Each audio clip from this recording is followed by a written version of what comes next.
Nippon Paint Medifresh, a powerful combination of zinc, iron and silver.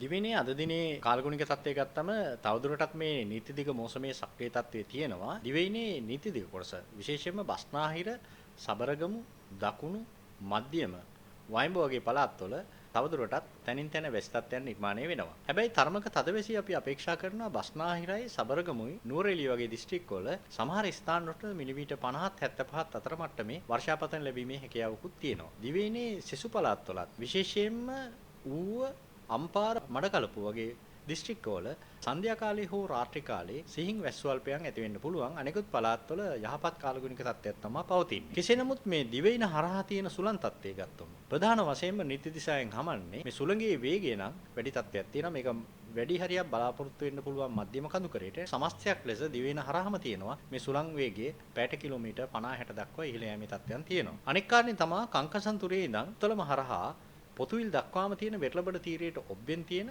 මුහුදු තීරවල තනින් තන වැසි තත්ත්වයන් නිර්මාණය වෙනවා. හැබැයි සුළඟේ වේගය පැයට කිලෝමීටර් 60 70 දක්වා ඉහළ යෑමේ තත්ත්වයන් තියෙනවා. අනෙක් කාරණේ තමයි මේ මුහුදු සීමාව තරමක රළු වීමේ හැකියාවකුත් තියෙනවා. මේ පිළිබඳ දීවරහා නායක ප්‍රජාව අවධානය යොමු කරන්න කියන එක අපි දීවරහා නායක ප්‍රජාවගෙන් ඉල්ලා සිටිනවා. මුහුදු රළ ඉහළ යෑමක් තියෙනවා. ඒක තියෙන්නේ බොහෝ විට කල්පිටියේ ඉඳන් කොළඹ හරහා පොතුවිල් දක්වාම තියෙන වෙරළබඩ තීරයට ඔබ්බෙන් තියෙන මුහුදු තීරවල මේ මුහුදු රළ මීටර් 2.5 3ක් දක්වා ඉහළ යෑමේ තත්ත්වයන් තියෙනවා.